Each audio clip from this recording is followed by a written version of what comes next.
Love astrology के नाम पर सादा लोग अफराद को ठग लेने वाले शातिर मुलजिम को हैदराबाद पुलिस ने गिरफ्तार कर लिया। मुलजिम की शिनाख्त ललित के तौर पर की गई और वो पंजाब का रहने वाला बताया गया।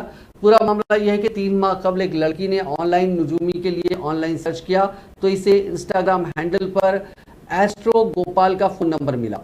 प्रोफाइल देखने पर मालूम हुआ कि इसका नाम गोपाल शास्त्री है। राब्ता कायम करने पर उसने परेशानियां दूर करने के लिए पूजा के नाम पर उससे 32,000 रुपए वसूल किए। इसके बाद दूसरे मसाइल दूर करने के लिए उसने जुमला 47,11,808 रुपए उससे वसूल कर लिए। इसके बाद भी मुश्किलात दूर नहीं हुई। रकम की वापसी का मुतालबा करने पर उसने अपना फोन नंबर बंद कर दिया। मुतासरा ने सीसीएस से रुजू होकर शिकायत की।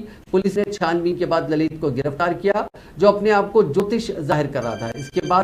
इसके बाद से 2 सेलफोन और 2 डेबिट कार्ड जब्त कर लिए गए। दरअसल ललित का बाप गोपाल शास्त्री नजूमी था। मुलजिम अपने बाप का नाम इस्तेमाल करके खुद को ऑनलाइन ज्योतिषी जाहिर करके परेशान हाल अफराद को धोखा देकर उनकी मेहनत की गाड़ी कमाई लूट लिया करता था।